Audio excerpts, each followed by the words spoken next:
Hello everyone, I'm Tommy with Studio Sense. Welcome to day 3 of my Blind Buy Week, First Impressions Week. Today we're going to be featuring a fragrance that may already be in your fragrance rotation. It's been out for a long time. Now actually how I missed it, it flew under my fragrance radar for so long, but finally, doesn't matter, I'm making up for that today. That is Versace Pour Homme. Now, this is often called Versace Pour Homme, and on some fragrance websites, such as fragrance.net, it is called Versace Signature, not sure why, or simply Pour Homme. So if you're on the lookout for it, be aware of that change in names. It's not uncommon for fragrances to go by more than one name. We're gonna break off the cellophane, bust into that, and see what the juice is like. Haven't read anything about it. I've seen it in several fragrance lists, just judging by the titles alone. I do get a general sense of the buzz that it is favored in the community to a degree, but like all Versace fragrances, there are definitely two schools of thought. Some say, Alberto Morillas is part of it, it sucks. I have no expectations going in, which is always the best place to start in my estimation when viewing or smelling a fragrance for the first time. No expectations. Start fresh. Fresh mind, fresh nods. Best way to go. So stay tuned. Coming up next, Versace Pour Homme Signature.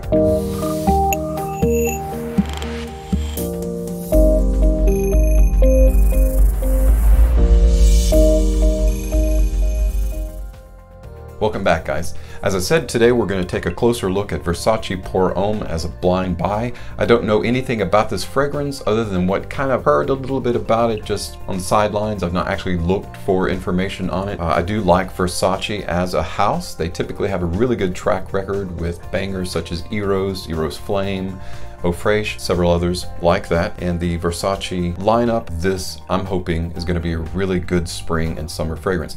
Now it is touted as a spring and summer fragrance, an aromatic fougere, so I'm looking forward to fresh citrus. I'm a huge fan of anything semi-sweet or citrusy. Fruits, citrus, all those things to me just harken the best of what is representative of summer, spring, and summertime. Now this was launched in 2008. Again, I'm not sure how I missed it, so if you already have this and just you want to check out my first impressions just out of curiosity, please stay tuned for that. But in this case, I'm a late bloomer. Not super uncommon for me, especially considering financial status is very dynamic, up and down, as I'm sure yours is as well. This aromatic fougere was created by renowned perfumer Alberto Morillas, and there's kind of an idea in the fragrance community that a lot of his creations, while they are very unique and they smell great, there's just very weak in the projection and in longevity. I don't feel that way. I base everything on my own personal experience because that's the only true honest litmus that I can actually bring to you, and on the opinion of others whose opinions that I really respect. Judging from that information, that's not really true. Each fragrance should be based on how they are with you in many different situations. Just like when you're dating somebody, you just don't take them to the movies and say, oh, they're fantastic, they sit quietly in the movies, I think I want to marry them. You spend time with them in a lot of different situations. That way you can see what they're like in the best and the worst of circumstances, and you can make a better informed decision is what that's called. Same thing with fragrances. You got to wear them in a lot of different situations to see how they're actually going to perform in good and bad situations. So Alberto is a great perfumer. I think he is now. I think he always will be. Does he have some products that are a little bit weaker than others? Absolutely. I don't know about Versace Pour Homme, so let's give it a shot to take that cellophane off and get into the juice. I'm getting good at taking it all off in one piece. Okay, the box itself is a nice black and silver, which is very classic color combination. So you've got the nice kind of the Greek theme filigree. And if you've seen my past videos, I showed some Greek pottery that had this kind of filigree around it, similar to the Celtic Infinity knot, very reminiscent of that. So you can kind of see that filigree there. And silver box is a matte or satin finish with the silver lettering and the logo of Medusa. On the very back of the box, you've got this product can be sold only by authorized Versace retailers. Oh yeah. And then you've got product information there. Of course, Versace on the top, and then on the very bottom, you've got more product information along with the batch code. I'll move it slowly so that you can actually see and have it focus in on that batch code if you're interested in looking up this batch. This was purchased recently, so it's going to be probably a newer batch, obviously. Some slight variations in batch difference, but not anything to write home about. So that filigree that's going around is actually a pattern on the inside that's got kind of a semi-shiny finish. I'll move it around so you can kind of see that. I like that. It's kind of neat. A little bit of difference. I always enjoy Versace. Versace is a very, very nice high-end designer, and as such the presentation is usually very, very nice as well. Bottle, I've seen it of course in photographs online. I really, really like it. On the top you get that same filigree in silver. On the cap, on the very center, you get the logo, of course Versace logo. The bottle itself is a nice perfect square, not perfect square, but a nice rectangle. And then on the very bottom, 100 ml bottle, eau de toilette, and the batch code. Relatively simplistic presentation, but as I've always said, the most poignant and honest things are simple. So I like that. Let's go ahead and get a strip out and let's test the juice. Oh, by the way, it does say around the bottom of the lid, it does say Versace. I don't know if you can kind of see that there. So that's kind of neat, adding to the presentation there. Lid is not magnetic, it is a standard lid. It does fit very tightly. You can hold the bottle up by it. It's very snug. All right, let's give it about 3 pumps. 1, 2, 3. Get that juice on there really good. Atomizer is a good foot and a half, which is fantastic. That's really nice. Versace typically, historically, has really good atomizers. Oh, wow. Okay, so man, I love that. It's easy to get lured in by the open of most fragrances because they're designed to be really bright and kind of like smack you in the face, smack all your senses, especially your sense of smell, in the face and say, hey, I'm here, I'm amazing, try me out. And that's exactly what this says. So definitely a bright, fresh burst of bergamot, but also the signature scent in this, which is a very masculine, a very bright, kind of semi-aquatic, ozonic fragrance. Let's see if we can start picking out some of those notes, but I really, really like the open. My expectation was to really, really like the open of this, and it's not let me down. I really do. So good, so good. And also, right out of the bottle, it's projecting. So a lot of times when you first spray on the strip, you kind of have to sit there and, okay, get a sense of it. But this is actually projecting really, like there's at least probably a 2 to 3 foot bubble where this can be very, very easily smelled. So it's very fragrant. It is the very definition of aromatic fougere. Let's go ahead and break down some of those notes. So the reason that I really like the top of this, and I just looked over the notes in the top you've got neroli. You've got citron of Diamante, aka lemon. It's a type of lemon from the area, Diamante. And then you've got bergamot, of course, and bitter orange leaves. So that's a lot of zesty citrus goodness infused into the top of this.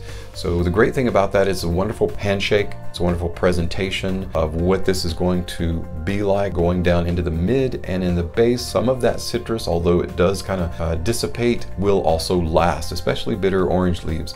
There's a product called Citrusolve that use orange oil in orange, as I've said before, is used to dissolve things such as gum, blood, ink stains, things like that in carpet and in clothing.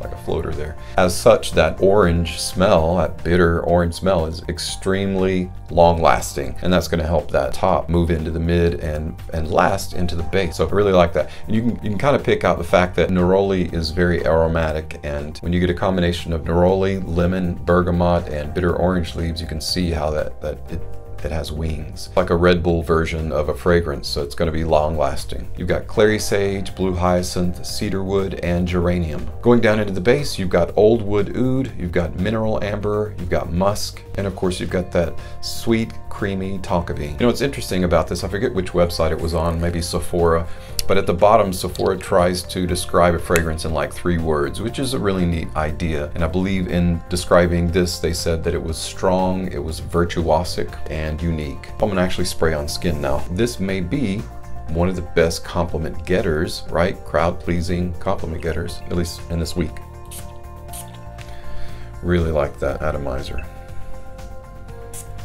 Throws a really good bit of juice. Now normally I don't put on my wrist because in view of the current circumstance, we're washing our hands all the time. I wash my hands like a surgeon does, you know, surgically, where you wash your wrists too. But today I won't do that. So I love how powerfully zesty that Diamante citrus is, you know, that lemon. I really like that zesty lemon. That's kind of like the first thing that hits you in the face is that lemon, but it's borne aloft on the wings of bergamot and neroli, and then you get a little bit long lasting resulting from the bitter orange leaves. The top is going to last into the mid and likely somewhat into the dry down because of that oil that is in the bitter orange and in that that lemon, so and bergamot and neroli. So all of it well blended together. Fantastic choice of an open. One of my favorite opens in a long time is Versace Pour Homme. Now, floral notes are often hard to detect. They're really there to help bolster other notes that are a little bit more aggressive. So they're a little bit more pulled back, dialed back, and subdued unless they're all floral notes.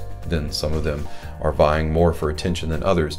But in this case, I think the geranium, the clary sage as a spice and a floral note is presenting what's really the older woods, the oud. So you've got a little bit of nice oud that gives it a pungency about this and a strength. Again, abiding by the strength is that oud wood, the neroli, bitter orange leaves, and then giving it that sweetness, because you can't have a bright, lemony, zesty without some juxtaposition and sweetness, and that is where tonka bean comes in. It makes it nice, smoother, creamier, and gives a fantastic, long-lasting scent profile. Really, really like this. So I can see why this garners attention. I can see why this ends up on lists. It's likely going to end up in fragrance lists of mine as I give it some test runs and test drives. Again, can't really speak to the longevity and projection of this other than the fact that what I'm experiencing right now tells me that it is projecting out really well, again within a 2-3 foot bubble, and I would say longevity is probably going to be a little bit average to above average in this. This is being a spring and summer fragrance. Of course, heat is going to add to that. So, and this is something that, especially with lemon based or lemony fragrances, high heat activation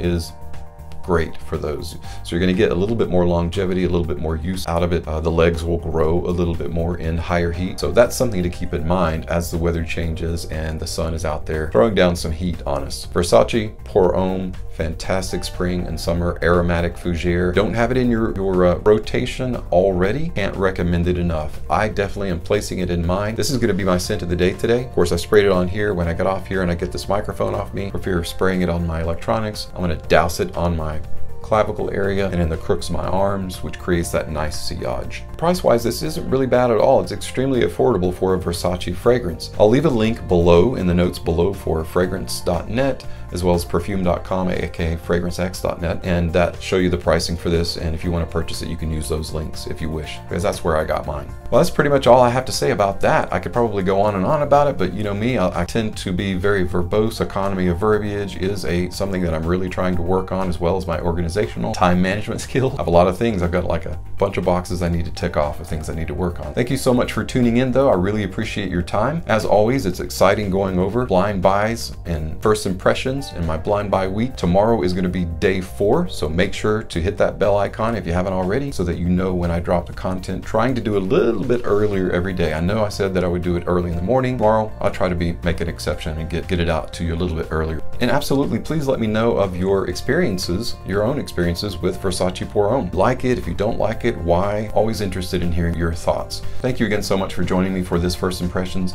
I'm Tommy with Studio Sense, and I'll see you in the morning.